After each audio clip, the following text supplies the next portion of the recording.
Buenas noches para todos. Ya en contados segundos daremos inicio a la presentación.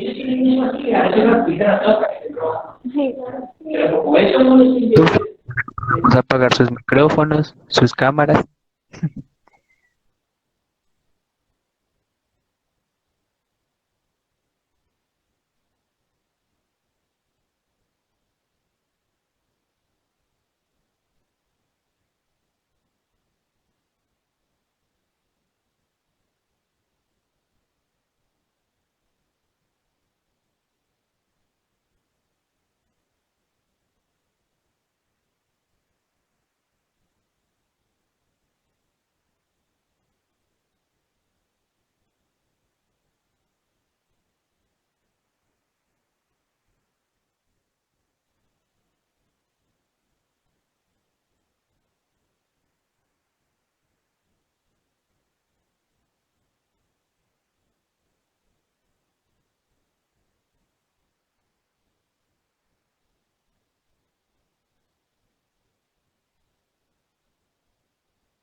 Listo, muy buenas noches para todos. Eh, Ahora sí, daremos inicio a nuestra presentación. Mi nombre es Julián Bautista. Yo soy estudiante de sexto semestre de la Universidad Nacional. El día de hoy, pues los voy a acompañar en el espacio de la moderación.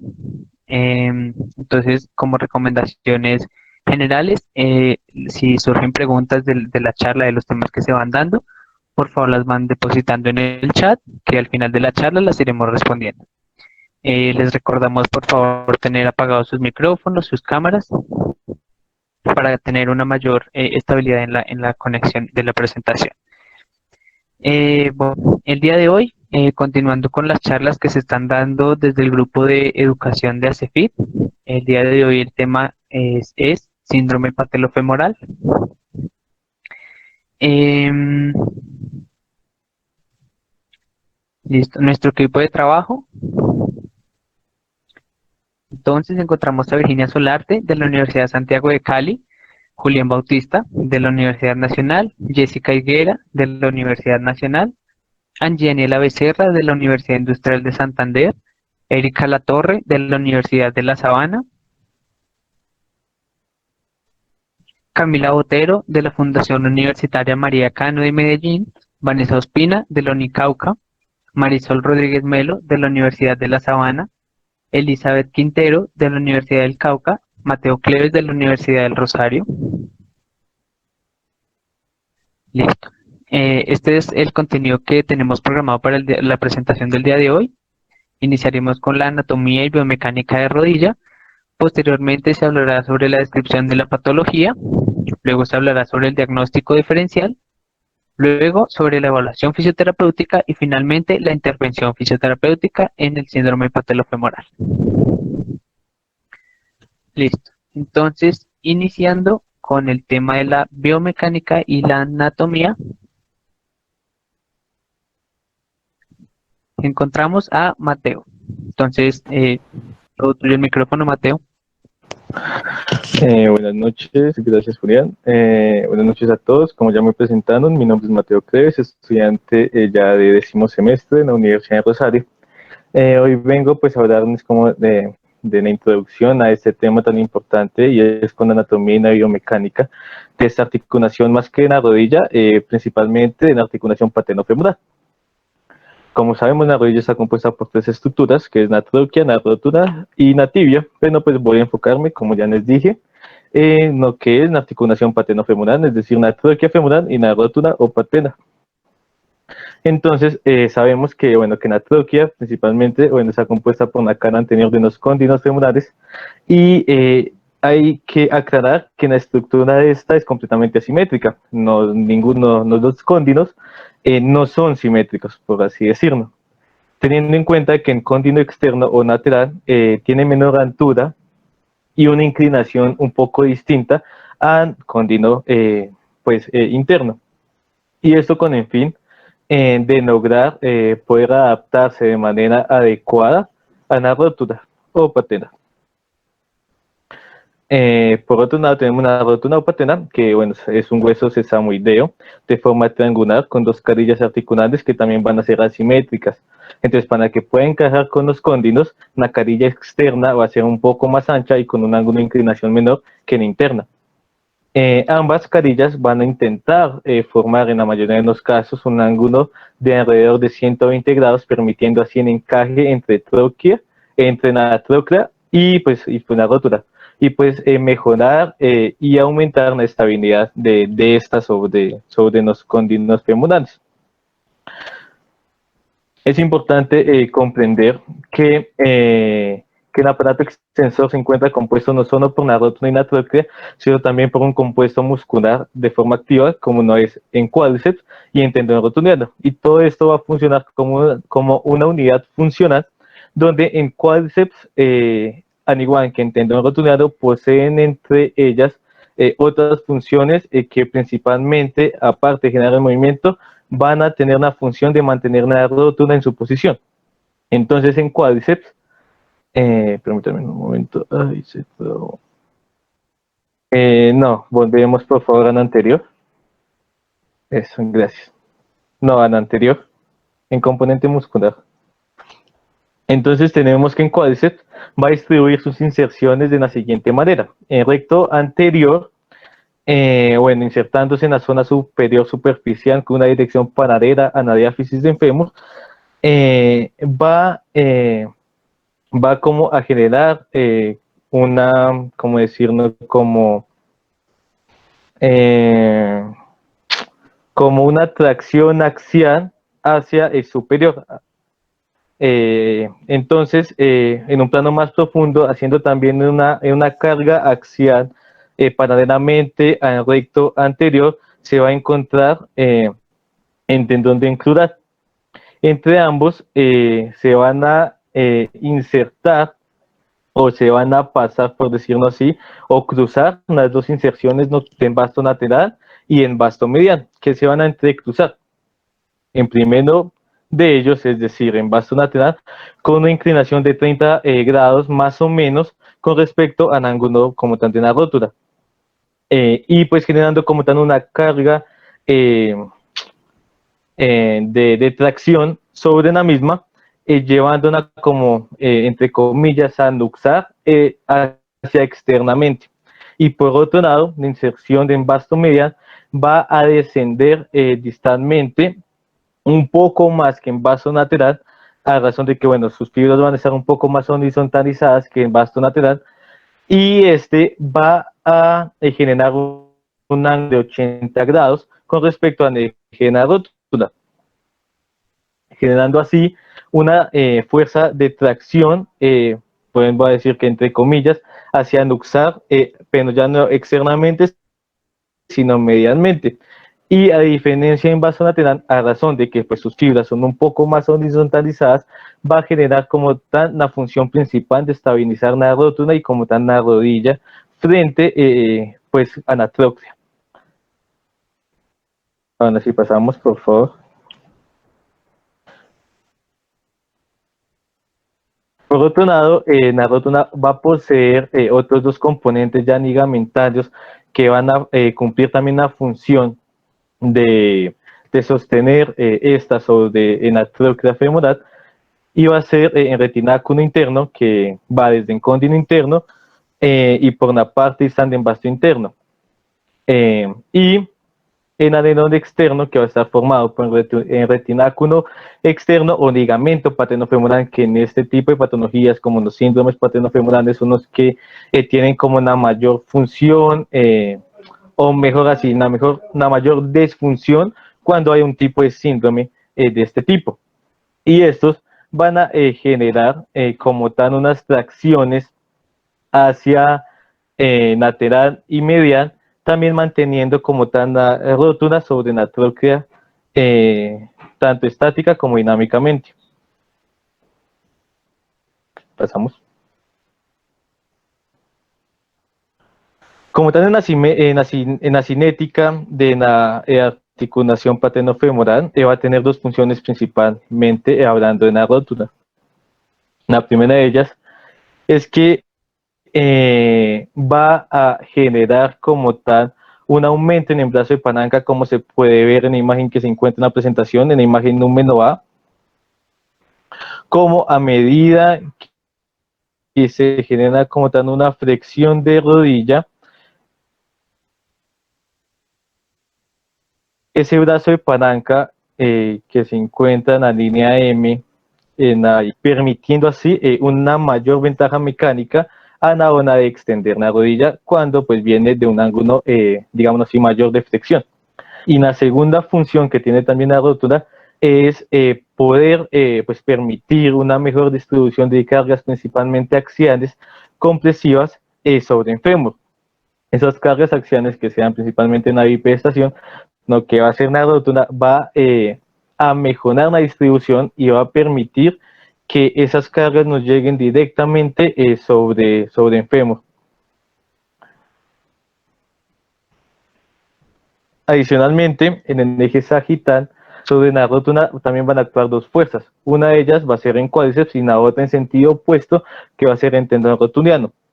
Con la rodilla en extensión, ambas fuerzas se van a neutralizar, como se puede ver aquí en la imagen B. Y cuando la rodilla inicia una flexión, se crea una fuerza resultante que entre comillas, va a aplastar la rótula contra el fémur.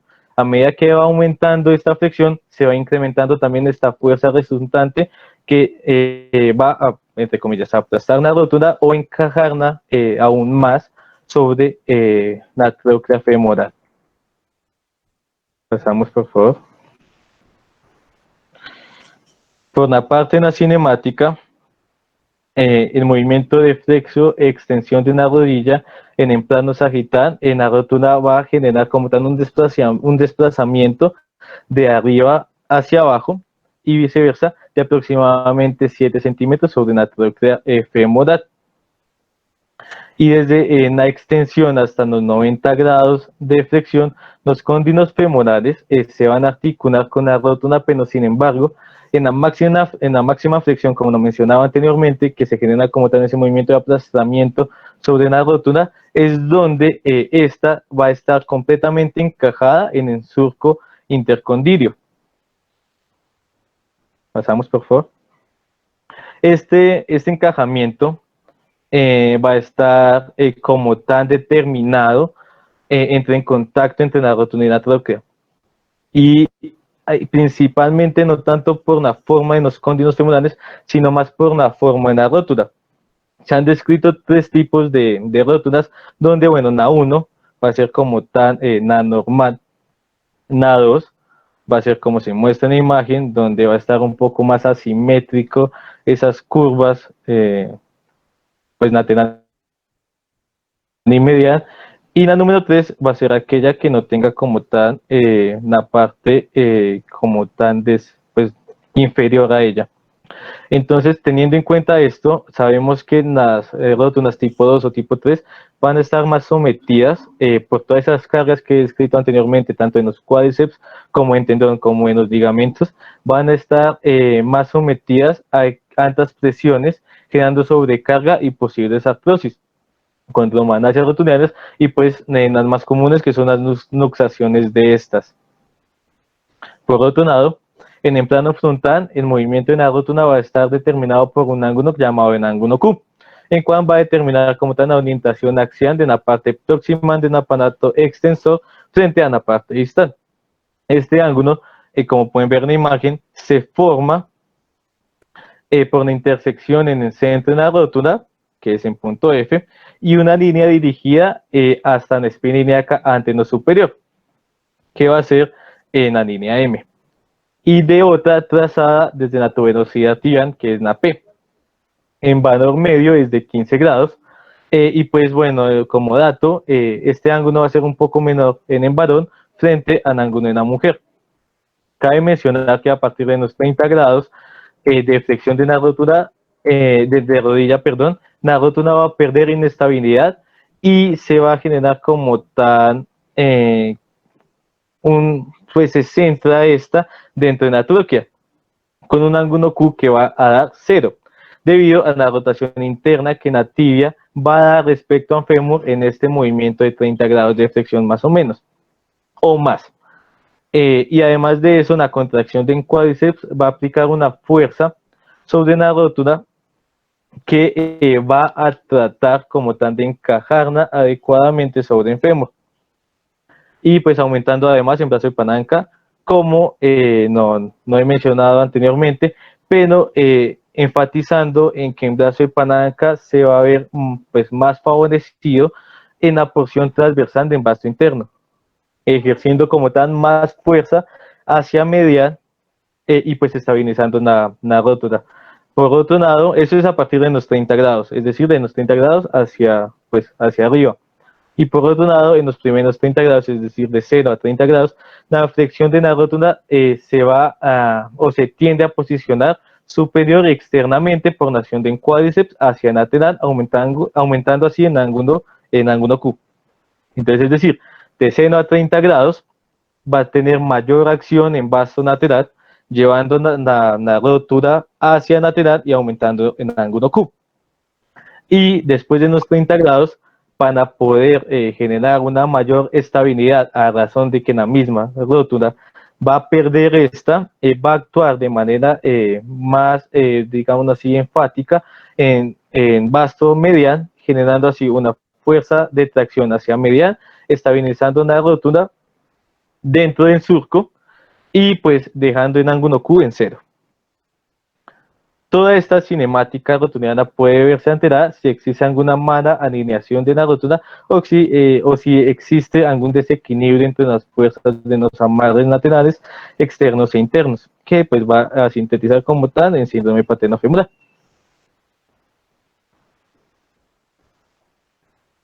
Listo, muchas gracias, Mateo. Les recuerdo, chicos, que si tienen alguna pregunta, inquietud o comentario que quieran hacer, lo pueden dejar en el chat, que al final de la charla los estaremos leyendo. A continuación, para la descripción de la patología, invitamos a Elizabeth Quintero, de la Universidad del Cauca, a que continúe.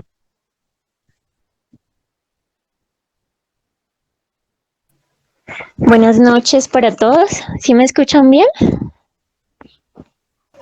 Sí, señora, te oyes bien. Listo, muchas gracias. Bueno, como ya lo dijeron, mi nombre es Elizabeth Quintero, soy egresada de la Universidad del Cauca. Ya para entrar un poquito como en materia sobre la patología que es el síndrome de dolor patelofemoral, entonces les voy a contar que es una de las causas más comunes de consulta al ortopedista.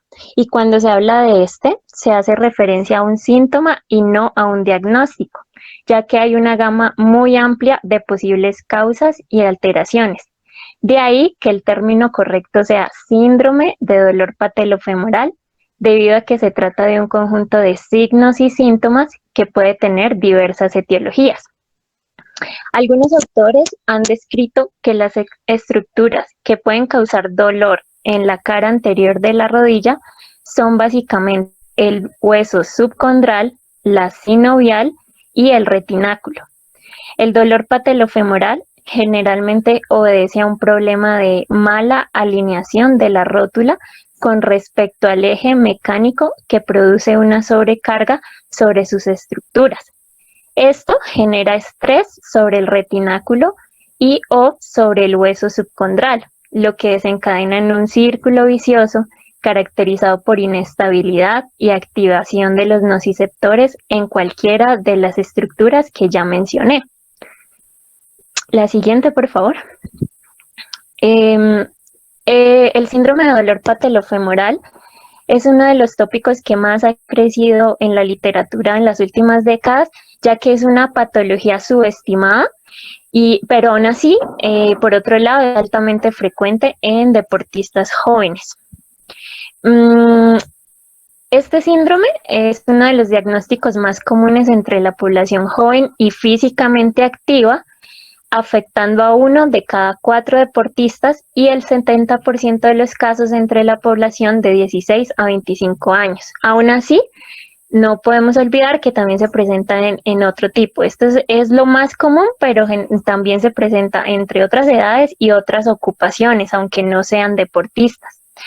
Ya en la última década, el análisis cinemático de los pacientes con síndrome de dolor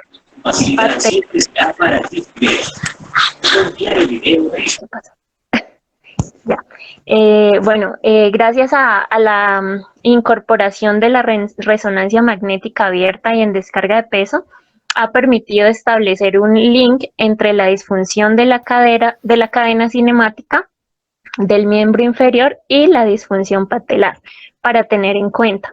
Entonces, en este sentido, parece haber un consenso en que si bien pueden coexistir los factores locales, es decir, en la rodilla, no hay que olvidarse de mirar la cadera y su función en estos pacientes. Entonces, se ha establecido que existe una tendencia a la rotación interna femoral e incremento del momento aductor de la cadera, que conlleva un incremento en la presión de contacto de la articulación patelofemoral en estos pacientes. Este déficit cinemático en descarga de peso es posiblemente atribuido a debilidad de abductores de cadera y rotadores externos en estos pacientes. La siguiente, por favor.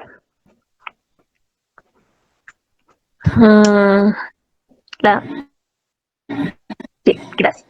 Bueno, entonces, en cuanto a las causas más comunes, como pueden ver allí en la tablita, entonces se presenta el sobreuso de la articulación patelofemoral, que es el principal, la debilidad muscular, principalmente del cuádriceps, pero también de los músculos de la cadera, como ya mencioné, abductores y rotadores externos, rigidez de la banda iliotibial, isquiotibiales y del tensor de la fascia lata, anomalías biomecánicas del pie, tobillo, cadera y pelvis, y, como ya lo mencionó Mateo, el mal alineamiento de la articulación patelofemoral.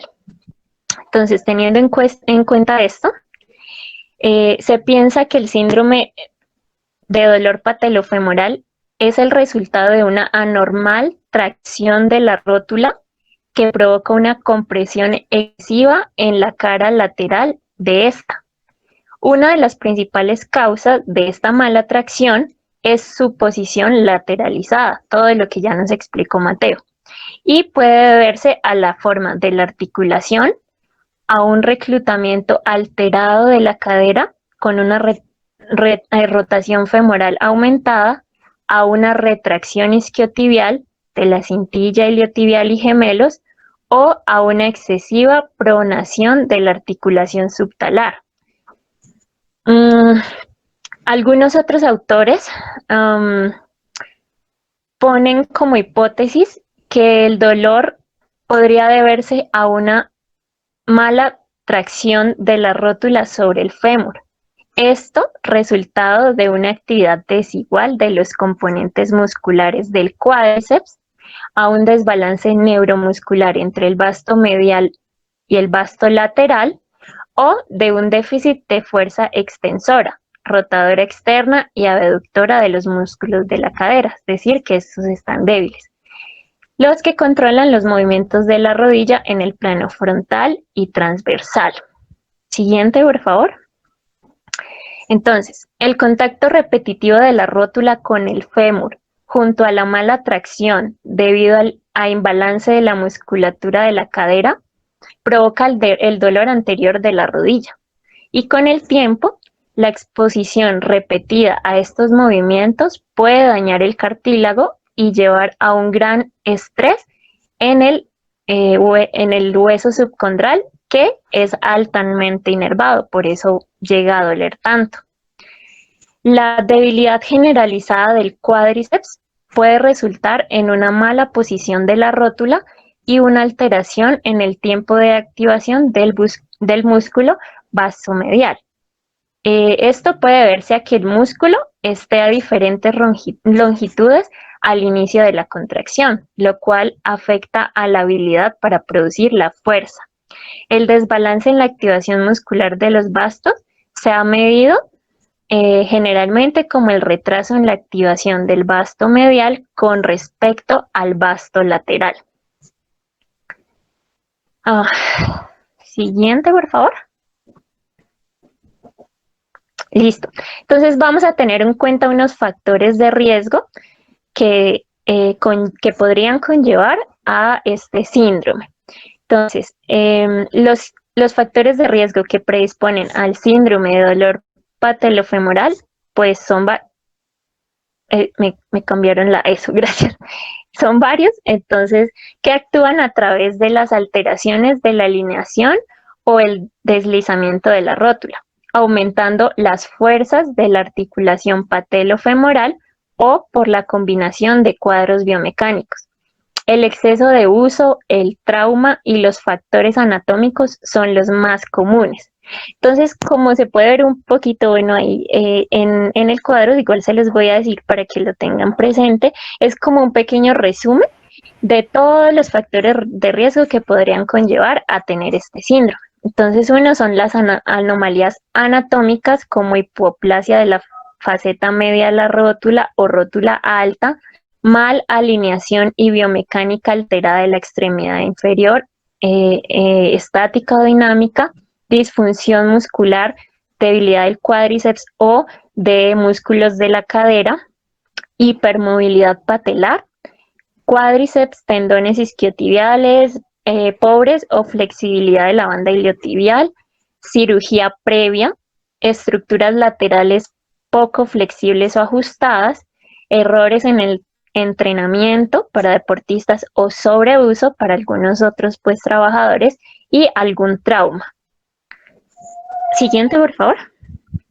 Listo. Entonces, en cuanto a los antecedentes, esto es más que todo como para tener en cuenta cómo podría iniciar este síndrome y también pues tiene algunos síntomas.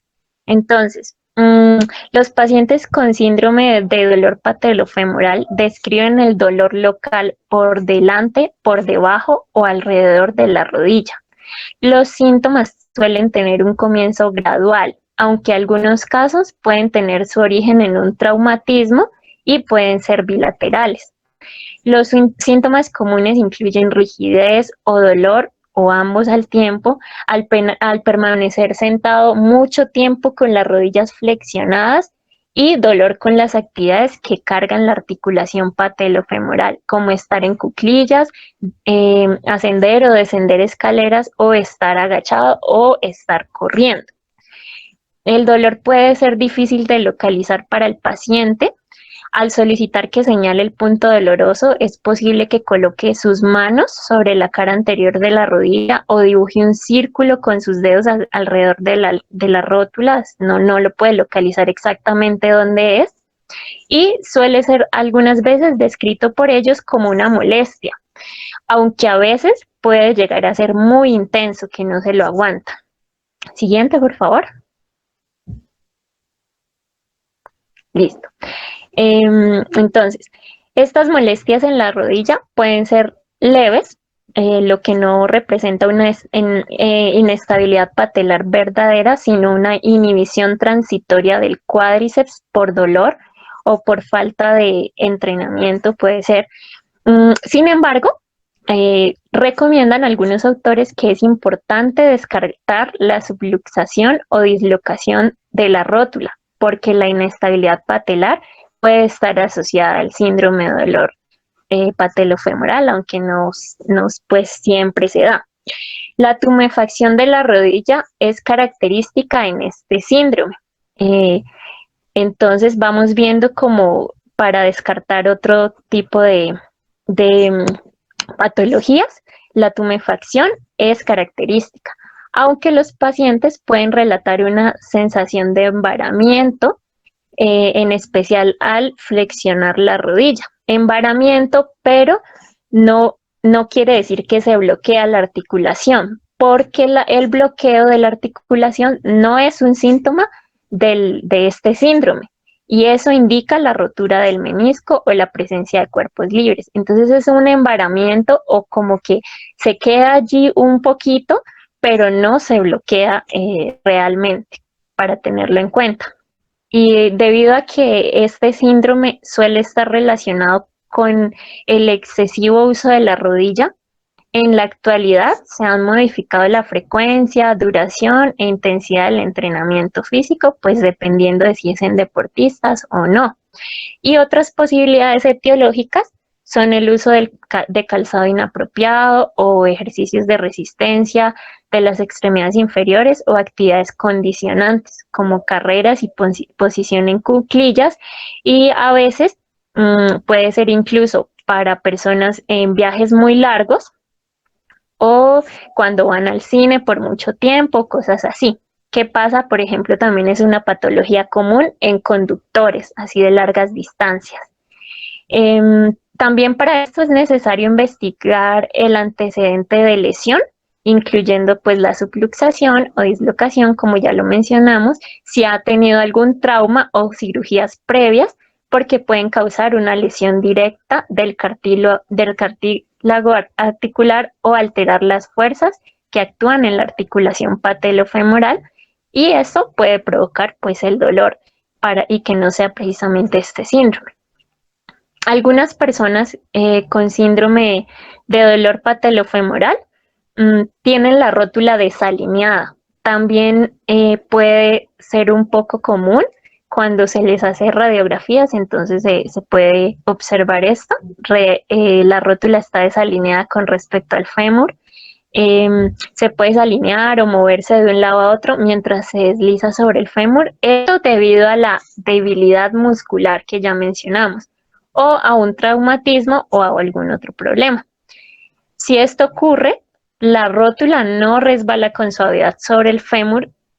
Al flexionar o estirar la rodilla, la rótula se lesiona, y esto es lo que provoca el dolor del síndrome patelofemoral, teniendo en cuenta todo lo que nos explicó Mateo, entonces para hacernos como una imagen sobre esto. Siguiente, eso. Y ya, bueno, para terminar esta parte, entonces ya les mencioné algunos signos y síntomas característicos, vamos a recordarlos. Entonces este síndrome causa dolor por debajo de la rodilla o alrededor de ella, aunque la persona no lo puede identificar exactamente dónde es. El dolor suele empeorar al caminar, pero sobre todo correr, al arrodillarse, ponerse en cuclillas, subir o bajar escaleras, o para estar sentado mucho tiempo, como les mencioné, de, por ejemplo, ir al cine o un viaje muy largo, o para, sobre todo, los conductores que trabajan en esto. También puede doler después de, algunas personas con este síndrome de dolor patelofemoral notan un chasquido o un crujido al levantarse después de estar sentadas mucho tiempo o al subir y bajar escaleras. Como les mencioné anteriormente, algunas pueden presentar como cierta molestia. Uno les pregunta, ¿pero te duele? De 1 a 10, ¿cuánto? Entonces es como que no es ese dolor, sino como esa molestia. Entonces depende. Y el síntoma típico, pues es el dolor retrorotuliano o perirrotuliano, relacionado con las actividades que ya le mencioné. Eso es crucial para decir como que posiblemente es este síndrome. Y Listo, creo que eso es todo. Muchas gracias. Yo quisiera agregar una cosita sobre una biomecánica que me faltó mencionar justo en esa partecita, en la diapositiva anterior. Qué pena que por qué este tipo de pacientes refieren principalmente en dolor cuando suben o bajan escaleras. Y esto es a razón de que durante una marcha normal sobre un terreno llano, en la que la flexión de una rodilla es pequeña, la fuerza de reacción de una articulación paternofemoral es aproximadamente la mitad en peso corporal. Sin embargo, cuando una persona sube o baja escaleras, lo que va a referir o lo que va a requerir una flexión de rodilla aproximadamente 90 grados o más, dependiendo pues la escalera. Esto provoca como tal que las fuerzas paternofemorales se tripliquen del peso corporal. Y es por ello que los pacientes presentan como con este trastorno paternofemoral, inician su sintomatología clínica principalmente al hacer este tipo de movimientos, como decía mi compañera, al subir y bajar escaleras o a levantarse de una silla cuando mantienen mucho tiempo sentado. El hecho de mantener o tener una flexión de rodilla mayor o de 90 grados y luego generar una extensión, ese impulso pues es más o menos 3 veces más en peso corporal y es ahí donde se genera como tal pues en dolor.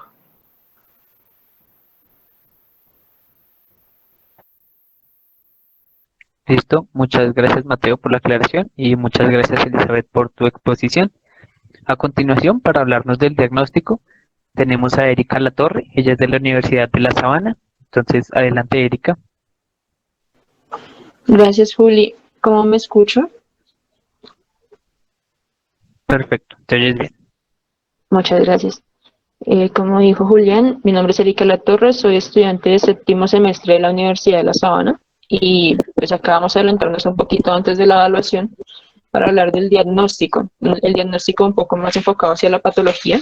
Entonces, recordar que es preciso evaluar de forma simultánea la cinemática de la cadera, la rodilla, el tobillo y el pie, para así aproximarnos a lo que todavía en la actualidad es motivo de controversia.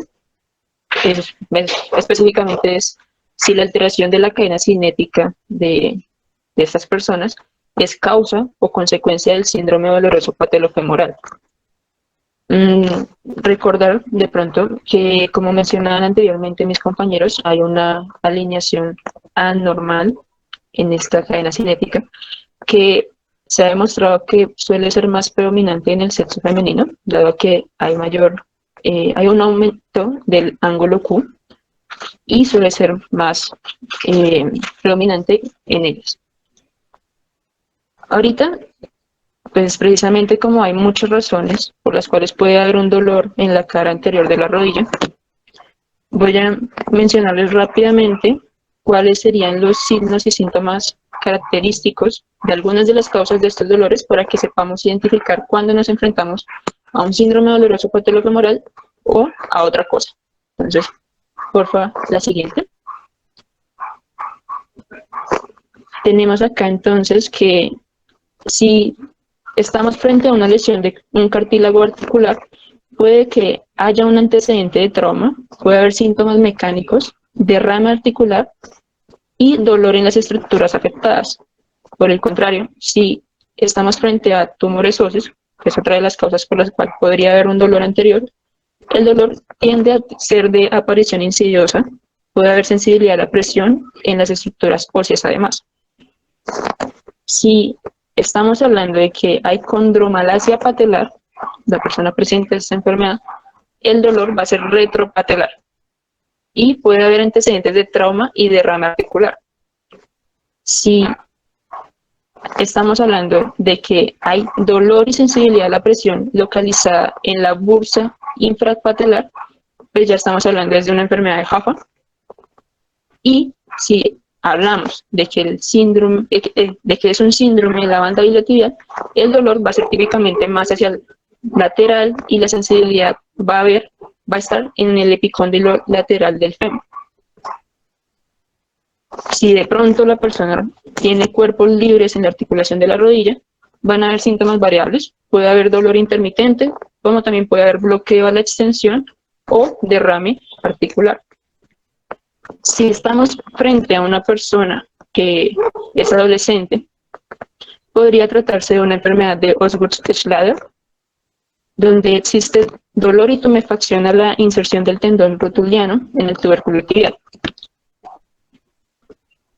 Otra razón posible es la osteocondritis disecante, que también presenta síntomas variables, pero que pues puede haber dolor intermitente, tumefacción o bloqueo.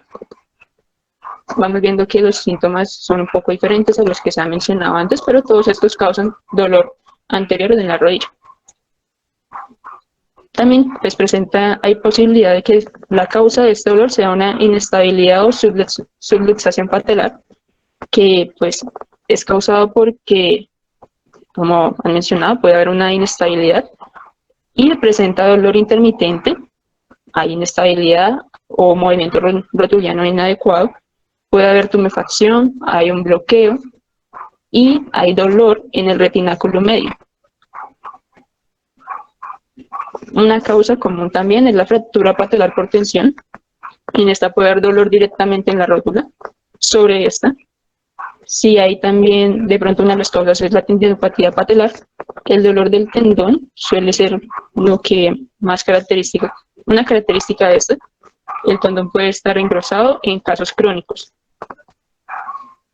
Otra causa es artrosis patelofemoral, puede haber crepitaciones o derrame, esto es característico de la artrosis, y pueden encontrarse signos radiográficos característicos. Ya si hablamos de una bursitis de la pata de ganso, va a haber dolor a la presión en esta bursa, más que todo pues sobre esta. Si se habla de plica sinovial, esta pues puede ser medial o lateral a la rótula. Suele ser muy asintomática y puede haber dolor durante la semiología. Puede haber bursitis prepatelar, también puede haber una tendinopatía del cuádriceps, que es dolor sobre la tensión, dolor sobre el tendón, una neuritis afena, común también, en general el dolor es medial, pero suele ser mal localizado, y puede que en este caso de la neuritis haya un antecedente quirúrgico. Ya terminando, encontramos que existe también pues, la posibilidad que sea por un síndrome de Sinding-Larsen-Johansson, donde el dolor es específicamente en la inserción del tendón patelar en el polo inferior de la rótula, también común en los adolescentes. Y ya, por último, la rótula bipartita sintomática, que es básicamente que hay un dolor directamente sobre la rótula con signos radiográficos muy característicos. Como pues se diferencia del síndrome de dolor patelofemoral, como mencionaba Elizabeth antes, y pues ya, para recordar y concluir, este síndrome se presenta, bueno, en este síndrome se presenta dolor en la rodilla, en su parte anterior, suelen referir por delante, alrededor, no suele haber derrame, pueden haber signos de desplazamiento, pero pues también puede que no. Desplazamiento patelar. Listo, eso sería todo por el diagnóstico. Listo, Erika. Muchísimas gracias. A continuación, para hablarnos de la evaluación, encontramos a Jessica Higuera. Ella es estudiante de la Universidad Nacional. Adelante, Jessica. Buenas noches a todos y a todas. Bueno, en cuanto a la evaluación, pues es muy importante empezar entonces con el examen físico, en donde pues vamos a hacer la exploración y pues aquí se aplican pruebas, test para ver diferentes signos que nos pueden dar diferentes características del origen o la causa de este síndrome, dependiendo pues de lo que encontremos. Entonces, pues, el objetivo principal puede ser identificar las patologías que vayan a alterar esos mecanismos patelofemorales. Empezamos con una inspección-observación, donde, pues, idealmente necesitamos que el usuario esté en bipedestación, con las piernas descubiertas, con la ropa más cómoda para que podamos observar de la manera más clara la alineación de los miembros inferiores. Y pues adicionalmente es muy importante analizar la marcha y la postura. Siguiente, por favor. Pues es que la marcha y la postura es fundamental porque pues así vamos a identificar las causas de, digamos, en la alineación, si vemos un valgo o un varo, que vayan a influir en este síndrome. También podemos encontrar en la postura si hay una lordosis lumbar exagerada, si vemos asimetrías de cadera o si el cuádriceps está atrófico. También es muy importante ver el calzado de la persona, ya que con el calzado podríamos ver si tiene un pie pronado o una eversión del retropié y con ello pues seguir explorando sobre las alineaciones. Y también es importante que veamos hay retracciones isquiotibiales, ya que la contracción de los isquiotibiales y los cuádriceps va a aumentar las fuerzas de acción en la rodilla durante el ejercicio y pues va a generar, podría generar inestabilidades en la rótula. Siguiente. En la observación e inspección también tenemos que ver en el plano anteroposterior si pues la persona tiene un genu varo o un genu valgo y pues de manera lateral si tiene un flexo o un recurvato. Cuando vemos si tiene signos de inflamación, calor, rubor, tumefacción, hematomas, cicatrices, pues esto nos sirve también para el diagnóstico diferencial y digamos descartar que el dolor no sea digamos de alineación o esto, sino sea otro tipo de patología o trauma. Es muy importante ver la condición del cuádriceps y verlo de manera comparativa para ver si tiene que ver el tamaño, la fuerza y el tono. Y para ver la atrofia del cuádriceps, pues de cúbito supino le pedimos al paciente con la rodilla flexionada que empuje la cabilla hacia abajo y con esto podemos palpar el tono muscular del cuádriceps. Y otra posibilidad es que le indiquemos que haga una flexión de la rodilla con una inversión del tobillo y así también podemos hacer un examen selectivo del vasto medial. Entonces lo podemos hacer con la palpación directa en el cuádriceps o si digamos no hay tanta, no se puede ser tan selectivo con la mano, se recomienda que se tome el diámetro muscular. Siguiente. Es también muy importante, como ya lo mencionaban, mirar el ángulo Q. En hombres es común que sea entre los 10 y los 15 grados y en mujeres entre los 15 y los 20 grados. Si este ángulo es mayor, significa que puede ser una de las causas que cause el dolor. Y pues observando también el desplazamiento dinámico de la patela, por ejemplo, solicitándole al usuario que se agache y se ponga de pie, se analiza si hay un desequilibrio en las fuerzas mediales y laterales y haciendo este movimiento podemos ver si la persona tiene un signo de J invertida, que significa que la rótula se va de lateral a medial y luego vuelve a su posición inicial cuando se está terminando la extensión de la rodilla. Siguiente, por favor.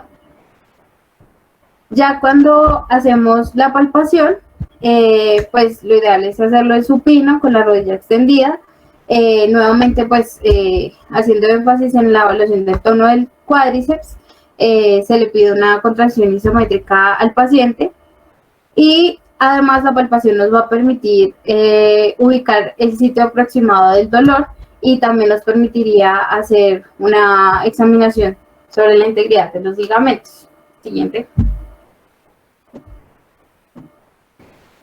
Hay varias pruebas que nos permiten ver varios signos donde podemos ver la alineación de la rótula, la alineación de la rótula, si es fácil de subluxar y su estabilidad. Entonces, uno de ellos es el signo de J invertida, como ya lo mencionaba, y aquí podemos observarlo en posición supina o sedente y pedimos una extensión y una flexión de rodilla. Y al final de la extensión lo que vamos a ver, como ya les decía, la desviación lateral de la patela. Si podemos reproducir el video. por favor.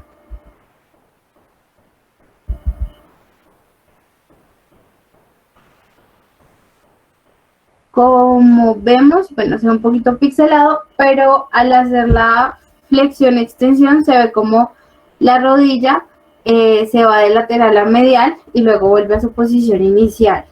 Siguiente.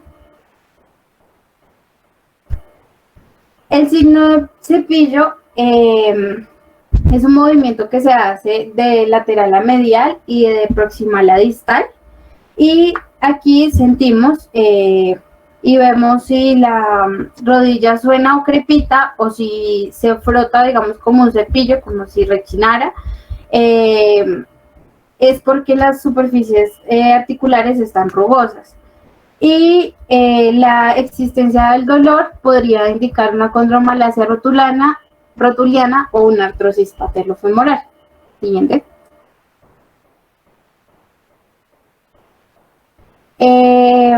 La prueba de Clark nos puede indicar pues que hay dolor, crepitación, aprensión del paciente cuando las superficies pues se irritan al hacer el movimiento.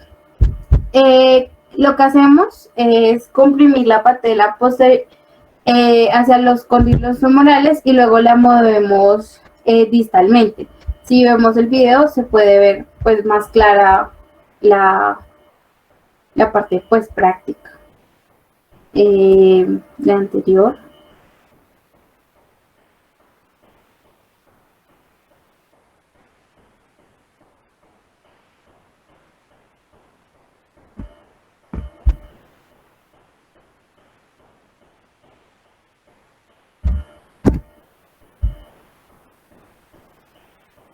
Ahí se ve cómo se hace la contracción y luego se ubica la mano en la parte superior de la rótula y se vuelve a pedir la contracción.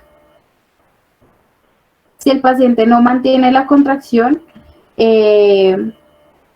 o quita la mano, pues es un signo positivo.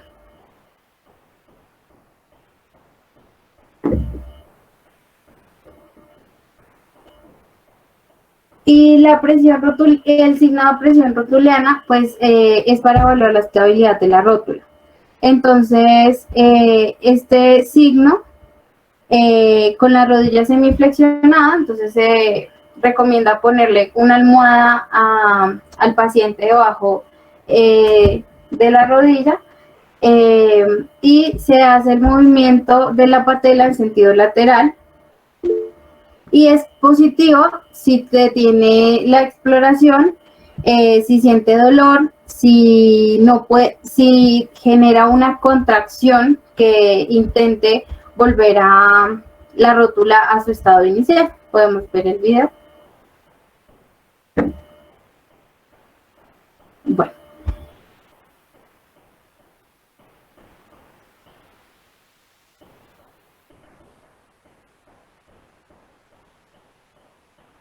Entonces, si la persona retira al evaluador o siente dolor o se ve la contracción que mencionaba del cuádriceps, pues se ve que es positivo el signo y pues la rótula es altamente luxable. Siguiente. Y por último, esta escala, la escala de Kohala, es una escala que se validó aquí en Colombia en el 2017 en la Universidad CES, que evalúa el dolor y la función de los usuarios que tengan trastornos en la articulación patelofemoral. Es una escala muy fácil de aplicar, tiene 13 preguntas, se evalúan de 0 a 5 o de 0 a 10, dependiendo la pregunta. El valor más bajo posible en la escala es 0. Y el valor pues más alto es 100. Y pues 0 nos va a decir que los usuarios es un usuario con el que tiene la peor condición funcional pues en su articulación. Esta escala tiene un índice de confiabilidad de 0.97 y una validez de 0.86 y pues la validaron mediante un estudio con 13 pacientes con diferentes afecciones que diferentes afecciones en la articulación de la rodilla. Siguiente. Y pues esta es la escala. Aquí vemos las preguntas, son sencillas, como si cojea, si puede apoyar bien la extremidad comprometida, si puede saltar, correr, subir y bajar escaleras. Siguiente. En cuanto está el dolor de la rodilla, si a veces la rodilla se le inflama, si su muslo pues tiene atrofia o no, si presenta deficiencia para flexionar la rodilla. Y pues esta escala dice que tiene una aplicación entre 5 y 10 minutos y pues es muy fácil y digamos que puede servir también como para plantear seguimiento y los objetivos de la intervención y tratamiento fisioterapéutico. Gracias.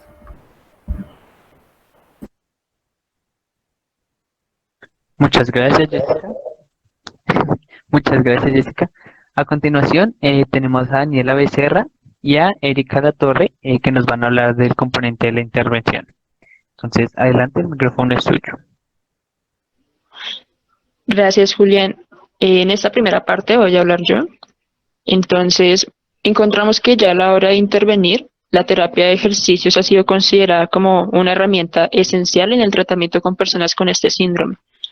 Según varios ensayos clínicos, los ejercicios de fortalecimiento muscular ayudan a corregir la alineación anormal de la rótula y a reducir los síntomas clínicos como el dolor y la alteración de la función. Sin embargo, en algunos casos, en algunas personas, el ejercicio también puede exacerbar el dolor, la inflamación y también reducir la activación muscular voluntaria. ¿Me regalas la siguiente, por favor?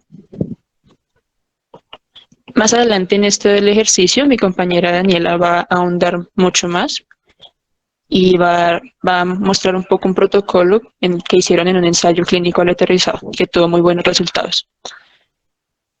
Otra forma de intervenir que encontramos y que también tuvo mucha acogida es la estimulación eléctrica neuromuscular. Esta se ha propuesto como un tratamiento complementario asociado a otras intervenciones como el ejercicio o como tratamiento único para aumentar la fuerza muscular mediante la activación de unidades motrices y la promoción de la contracción muscular. La estimulación eléctrica se produce mediante un dispositivo que envía impulsos eléctricos intermitentes a las fibras musculares. Esto lo hace a través de electrodos colocados en la piel. Estos impulsos son inducen potenciales de acción que estimulan los nervios motores y así producen las contracciones. Encontramos que los parámetros suelen establecerse de la siguiente manera. La frecuencia generalmente está entre 50 y 70 Hz. El pulso suele ser monofásico o bifásico en patrones geométricos en su mayoría, siendo la forma rectangular la que más se usa. La duración de pulso tiende a estar entre 1 a 1000 microsegundos, aunque tiene mayor frecuencia entre 100 y 400 microsegundos. El ciclo de trabajo o la duración de la contracción muscular, que esto es un momento en donde se hace una estimulación intermitente del pulso, es decir, hay unos pulsos que activan y se desactivan. Generalmente hay 10 segundos de activación, donde hay una contracción activa del músculo, y 50 segundos de desactivación. La intensidad es ajustada según la tolerancia del paciente. Y bueno, cuando se realizó una comparación del uso de la estimulación eléctrica, se usaron algunas personas que se les hizo una terapia con placebo, donde no hacían una terapia activa y otros que sí hacían activa. Algunos estudios sugieren que la estimulación eléctrica debería ser capaz de producir el 50% de la contracción voluntaria máxima. Esto quiere decir que recomiendan el uso de pulsos rectangulares bifásicos de 100 a 400 microsegundos suministrados a 50 a 100 Hz a la máxima intensidad tolerada. El tratamiento usualmente pues consiste en 2 o más sesiones semanales de 10 a 30 minutos cada una durante un periodo de 4 a 5 meses. También esta terapia tiende a tener efectos adversos. Algunos de estos son las molestias musculares causadas por los estímulos eléctricos y la excesiva fatiga neuromuscular. Sin embargo, estos pueden reducirse ajustando los parámetros. Gracias. ¿Cómo podría funcionar la intervención? Algunos investigadores informaron que el uso de la electroterapia en personas con este síndrome busca fortalecer los músculos del cuádriceps en general, aunque también se puede fortalecer selectivamente el músculo vasto medial oblicuo en los casos en donde este está hipotrofiado y se contrae después del vasto lateral, como mencionaban antes, que suele darse más esta patología cuando hay una debilidad del vasto medial oblicuo. Debido a que la electroterapia, la estimulación eléctrica neuromuscular, promueve la contracción simultánea del músculo vasto medial oblicuo y vasto lateral, aparentemente esto conduce a que haya un aumento significativo de la fuerza de los músculos del cuádriceps en general. Los buenos resultados también dependen de cómo se usen los electrodos, cómo se ubiquen, del tamaño de estos también. Por lo tanto, pues, dado que la corriente eléctrica producida por la electroterapia es superficial, la estimulación que se proporciona no es suficiente para reclutar un gran número de unidades motoras y así producir una efectiva contracción, por lo que las características y la posición espacial de los electrodos de superficie pueden influir en la eficacia de la contracción muscular. A pesar de que no hay como tal un procedimiento estándar en este sentido, se encontró que los electrodos se utilizan a menudo en pares del mismo tamaño, colocados uno al lado del otro sobre el músculo. Algunos autores han mostrado que el uso de múltiples electrodos de gran tamaño produce mejor resultado en el fortalecimiento de estos y la reducción de las molestias. Esto es presumible debido a que la amplia distribución y la mayor intensidad de la corriente eléctrica pues va a favorecer esto. Además, se recomienda que haya un aumento gradual de la intensidad de la electroterapia para que así haya una activación de fibras musculares más profundas y se optimice la contracción muscular. Gracias.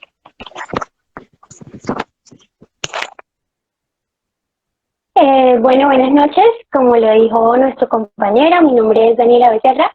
¿Me escuchan bien? Sí, señora. Sí, me escucho. De pronto un poquito alejadita, pero te escuchamos. ¿Bien? ¿Mejor? Peor. Bueno, hagámoslo así. ¿Listo? Dale. Bueno, como le dijo mi compañera Erika, nosotros vamos a presentar un protocolo que se estableció en un ensayo clínico controlado aleatorizado, publicado por Ravel y colaboradores en el 2014 acerca del ejercicio terapéutico recomendado para el síndrome de dolor patelofemoral. La literatura reporta que el fortalecimiento de los músculos de la rodilla y de la cadera en los pacientes que tienen este tipo de síndrome pues tiene resultados positivos en cuanto a dolor, función motora y patrones de movimiento. Este estudio planteó como dosificación 3 sesiones de tratamiento por semana durante 4 semanas, totalizando 12 sesiones de 60 minutos cada una. Y se recomendó que se realizara en cada sesión 10 minutos de calentamiento en una cinta de correr o en una bicicleta estática. Ellos tuvieron 2 grupos, el grupo control y el grupo experimental de 17 sujetos cada uno. Entonces, les voy a empezar hablando acerca de los ejercicios que se realizaron en el grupo control y en el grupo experimental. Sin embargo, ellos utilizan casi que los mismos ejercicios en los 2 grupos y realizan unas pequeñas modificaciones. por lo que les pido que estemos muy atentos a los ejercicios que se van a mencionar en el grupo control, pues que se realizaron en el grupo control, porque pues se van a necesitar para entenderlos del grupo experimental. ¿Listo? Entonces, de la primera a la cuarta semana empezaron con ejercicios de abducción de cadera en decúbito lateral. Lo vamos a ver en la figura de la derecha, en el ítem A, donde el paciente está en decúbito lateral con el miembro inferior que está del lado de la camilla flexionado, con la cadera en posición neutra y la rodilla extendida. Se le pide al paciente que realice una abducción de 30 grados, teniendo una resistencia en el tercio distal de la pierna. Es importante que el terapeuta controle el movimiento para que no se generen movimientos de la pelvis hacia anterior o hacia posterior. Posteriormente se realizan ejercicios de almejas acostados en decúbito lateral. Entonces,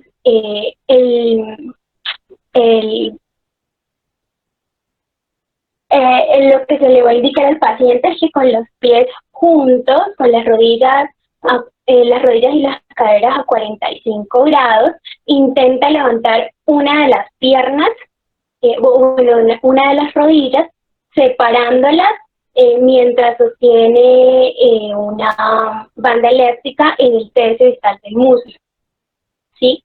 Pues ahí también es muy importante que el terapeuta esté controlando el movimiento. Posteriormente se va a realizar una extensión de rodilla, mientras pues con la cadera y la rodilla a 90 grados, donde va a llegar hasta la mitad del movimiento, es decir, hasta los 45 grados. Pues puede ser de flexión o de extensión, o sea, sería lo mismo. El ejercicio pues se va a realizar unilateralmente y la resistencia, como lo ven en la imagen, se va a realizar en el tercio distal de la pierna. En el siguiente ejercicio es una mini sentadilla. Entonces se le indica al paciente que con las caderas en posición neutra, las rodillas extendidas y los pies paralelos al piso y separados al ancho de los hombros, se le pide al paciente que realice una pequeña sentadilla a más o menos unos 30 grados de flexión de rodilla y que mantenga la posición ahí. Posteriormente, de la segunda a la cuarta semana, se le pide al paciente que realice caminatas de banda lateral, como lo vamos a ver en la imagen 3A, que aparece en la parte derecha de la diapositiva, donde pues la posición inicial es el paciente con las rodillas y en neutro, y se le pide al paciente que doble las rodillas y las caderas a más o menos 30 grados de flexión, los pies paralelos al piso, las manos en las caderas y una banda elástica en el antepié. Se le pide al paciente que camine de lado realizando la abducción de una de las extremidades y aduciendo lentamente la otra. La distancia de los hombros es la que se utilizó como referencia para la abducción de la cadera. Y pues se le instruye al paciente que no realice movimientos de compensación del tronco o de elevación de la cadera. Posteriormente, de la tercera a la cuarta semana, se van a empezar a realizar ejercicios de lunge o embestidas hacia adelante, donde el paciente va a estar de pie con los pies paralelos, pues para empezar, luego da un paso hacia adelante con las manos en la cadera y lo importante, el tronco en posición vertical.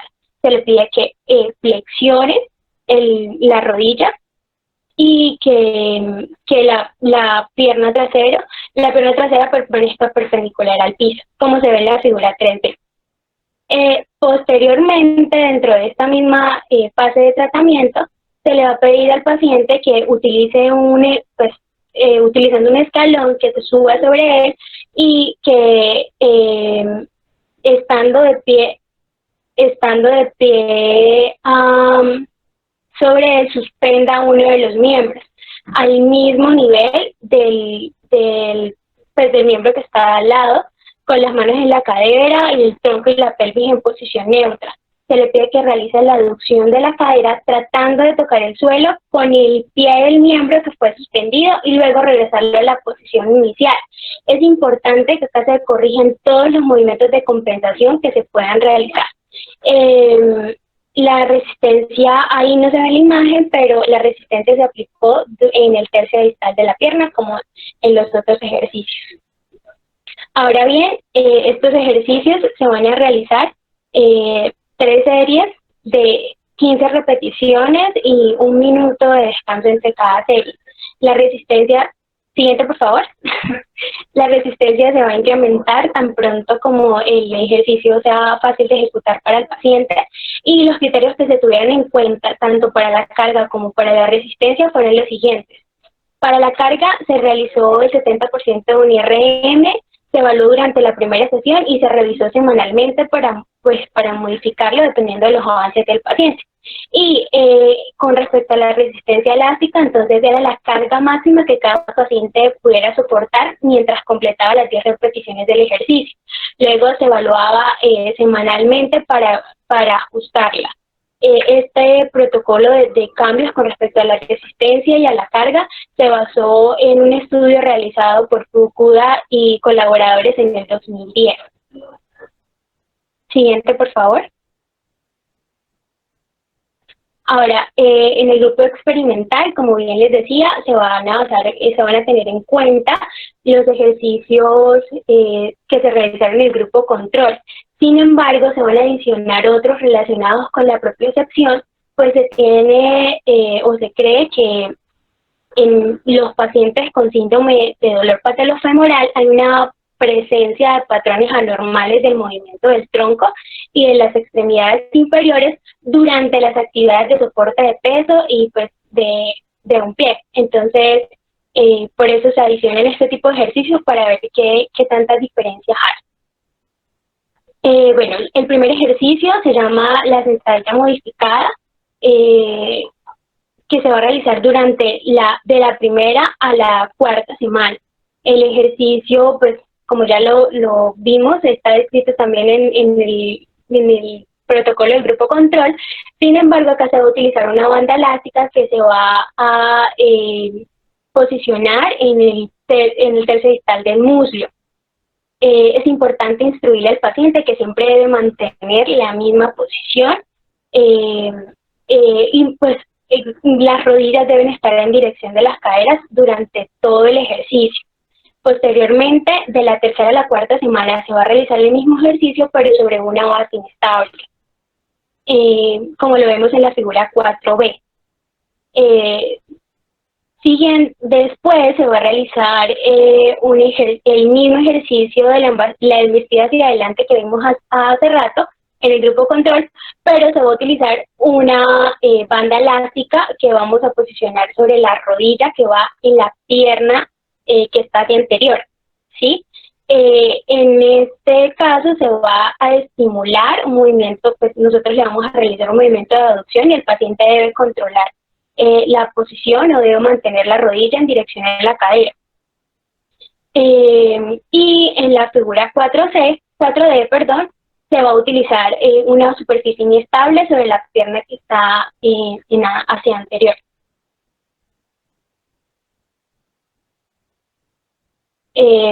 Posteriormente también se van a realizar ejercicios de equilibrio en una sola pierna con la rodilla extendida. Es importante que se le indique al paciente que debe evitar los movimientos compensatorios como la rotación, la inclinación del tronco y la pelvis o la pronación del pie que está en apoyo. En la primera semana se realiza en una posición plana como lo vemos en la figura A. En la siguiente semanas se va a realizar, este ejercicio se va a realizar durante 20 segundos en cada miembro, pero esto va a ir cambiando a medida que va avanzando el número de semanas. ¿Listo? Bueno, de la 2ª a la 4ª semana se va a realizar el equilibrio de una pierna, pero se le va a adicionar la flexión de la rodilla a 30 grados. Y también se le va a pedir que se realice el mismo movimiento, pero sobre una base inestable, que es la figura 5C, perdón. Finalmente se va a realizar una especie de sentadilla en la cuarta semana. Entonces el paciente se pone de pie con la rodilla extendida, la cadera, la pelvis y el tronco en una posición neutra. Luego se le pide que flexione un poco su cadera o que haga casi que una sentadilla lentamente hasta que la rodilla alcance unos 30 grados de flexión, manteniendo la pierna de apoyo perpendicular pues, a la superficie y evitando los movimientos compensatorios como las rotaciones y inclinaciones del tronco y la pelvis, aducción y rotación medial de la cadera o la misma pronación del pie. Entonces, con este ejercicio se finaliza como tal el protocolo del grupo experimental y ellos plantean que se realice, pues, se debe explicar muy bien al paciente cuáles son los movimientos compensatorios para que se eviten durante los ejercicios, ya que pues, esto puede retardar un poco la recuperación. También se le debe hacer una retroalimentación verbal constante y se sugiere la retroalimentación visual. Se recomienda que se realicen 3 series de 15 repeticiones y la resistencia se incrementa tan pronto como el ejercicio se hace fácil de ejecutar, como también se realizó en el grupo control. Como vieron, durante la primera semana se va a mantener, por ejemplo, los ejercicios de posición, de propiocepción, la posición 20 segundos, en la segunda semana 30 y en la tercera semana 40 segundos. Listo, cualquier pregunta, estoy atenta.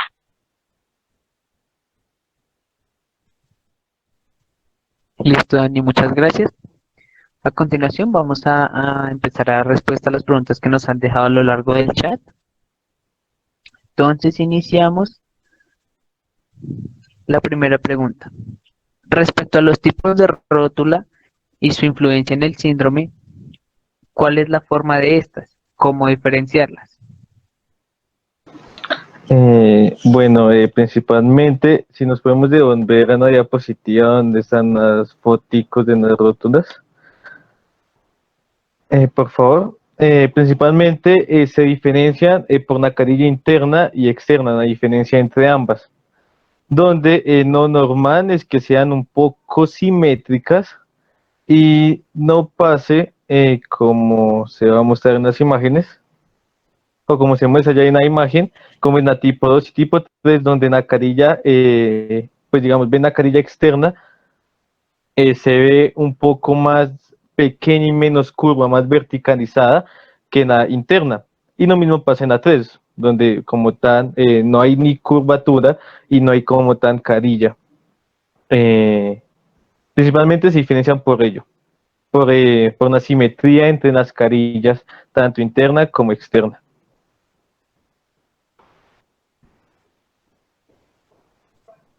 Listo, Mateo. La siguiente pregunta es de Virginia Martínez. Dice, o sea que el síndrome de dolor patelofemoral es un síntoma que se puede presentar en muchas otras patologías de la rodilla, como la artrosis patelofemoral y la bursitis prepatelar.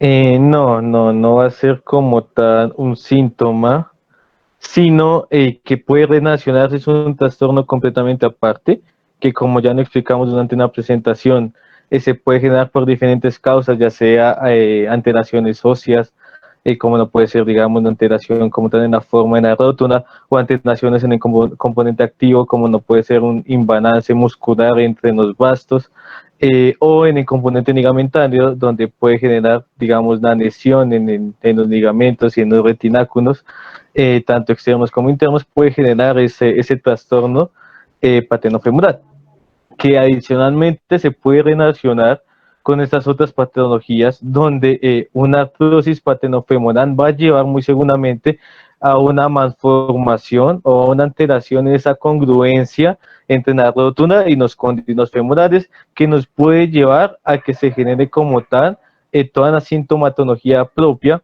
den el síndrome paternofemoral, que entre ellas está, por ejemplo, las luxaciones. Así, o sea, se relacionan con, con otras patologías que pueden conllevar a a un síndrome paternofemoral, y como, o por lo contrario, como este síndrome paternofemoral también puede generar otras patologías, como no puede ser también, digamos, una artrosis paternofemoral o una bursitis prepateral.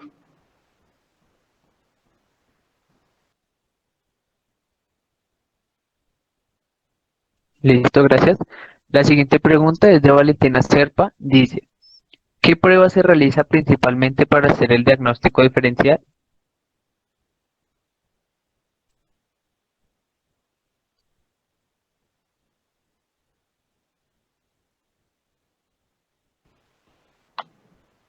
Como tal, fueron las pruebas que expusieron mis compañeras. Como tal, ese apartado en la como tal de diagnóstico diferencial de en síndrome paternofemoral. Entonces, las pruebas que se mencionaron son las pruebas para hacer el diagnóstico diferencial. Sí, creo que sí, ya se había respondido. Bueno, listo. Siguiente, David Parra dice, ¿cómo realizar la medición del ángulo Q dentro de la consulta para dar una medida de ángulo acertada y conocer la gravedad de la desalineación? David, realmente hacernos sin una radiografía es bastante complejo y poco exacto, y pues toca hacerlo con una radiografía, con una imagen diagnóstica, y dentro de la radiografía pues trazar como tan las líneas que les mencioné con respecto a la espina anteno superior y la espina tibial.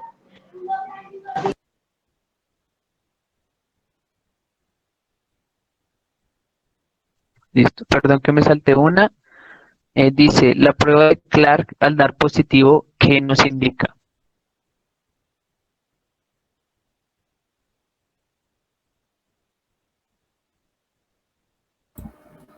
Bueno, la prueba de Clark cuando da positivo, o sea, Ay. percibe crepitación o dolor, pues nos indica que hay un sufrimiento condral. Entonces, pues esta prueba se usa si es una alteración biomecánica o condral. Sin embargo, si queremos ver si hay una condromalacia, la prueba más indicada es la de McConnell, específicamente. Gracias, Jess. La siguiente, esta ya, dice, ¿el signo de teatro hace parte de la sintomatología perteneciente al síndrome de dolor patelofemoral? Pregunta David Parra.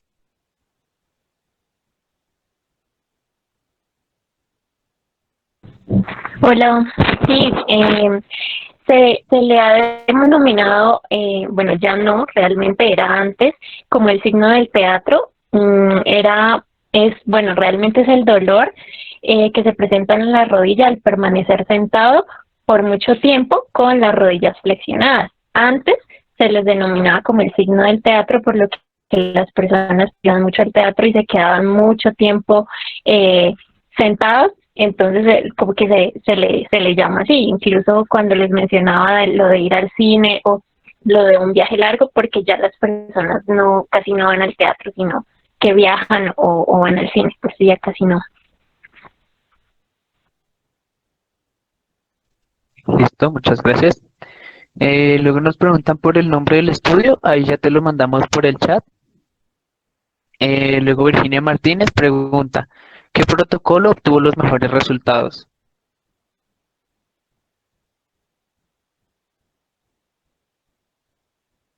Bueno, nosotros estuvimos leyendo muy bien el artículo y como conclusión, y como se van a dar cuenta cuando lo consulten, ellos no, o sea, no presentan como tal unos diferencias entre los protocolos. Sin embargo, estuvimos revisando otros artículos y sí es mucho mejor la intervención del grupo experimental, o sea, sí genera mejores resultados. Y con respecto pues una pregunta que también va dirigida a mí, que es con respecto a los criterios de inclusión, ya te los voy a comentar, ¿vale? Ya te lo voy a mandar en el texto del chat.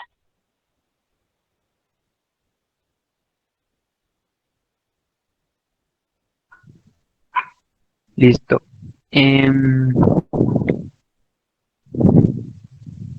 Ay, espera que me perdí en las preguntas. ¿Qué protocolo obtuvo los mejores resultados? Leonardo pregunta, ¿cuáles son los criterios de inclusión de los participantes del estudio para saber la generalización de los resultados? Se me cortó un poquito ahorita que hablaste, Dani, no sé si eso fue lo que respondiste al final. Sí, señorita. Listo. Preguntan la prueba de Clark al dar positivo que nos indica, ya la respondimos. Em,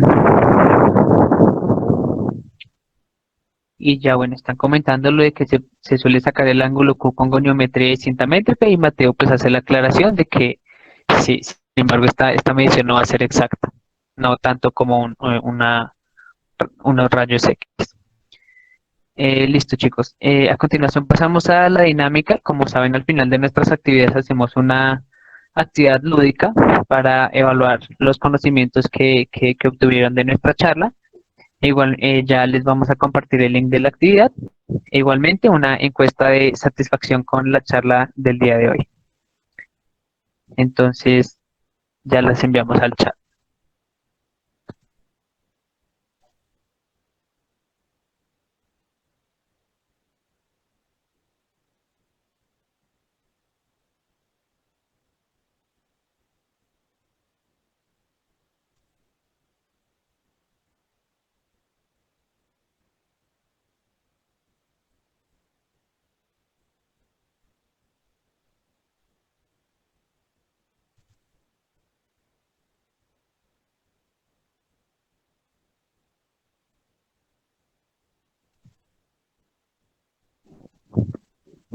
Listo. Ahí está. Enviamos la actividad, la dinámica. Entonces, por favor, entramos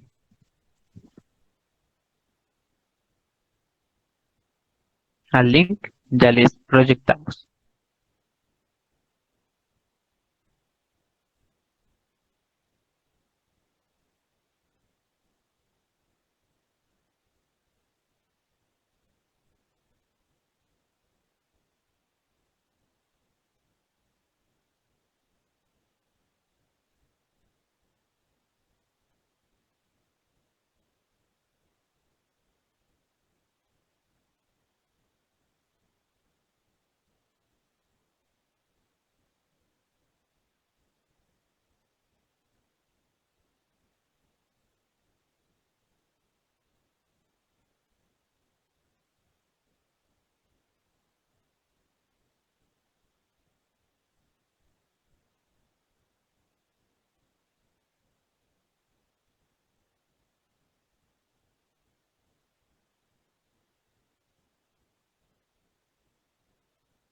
Estaba hablando con el micrófono apagado.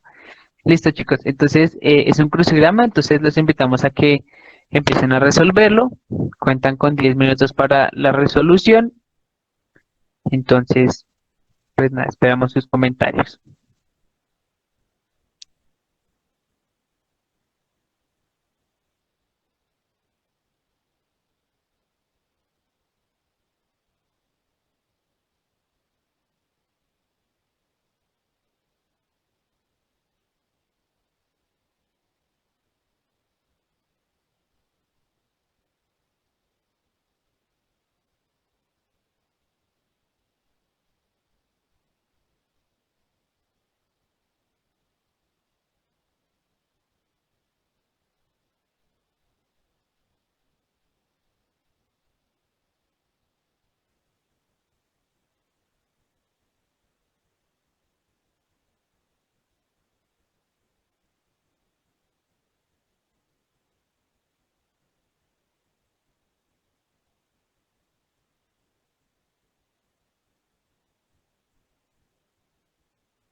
Bueno, chicos, para los que van saliendo, entonces queremos agradecerles por su participación, por su paciencia en la charla. Sabemos que estuvo un poquito larga.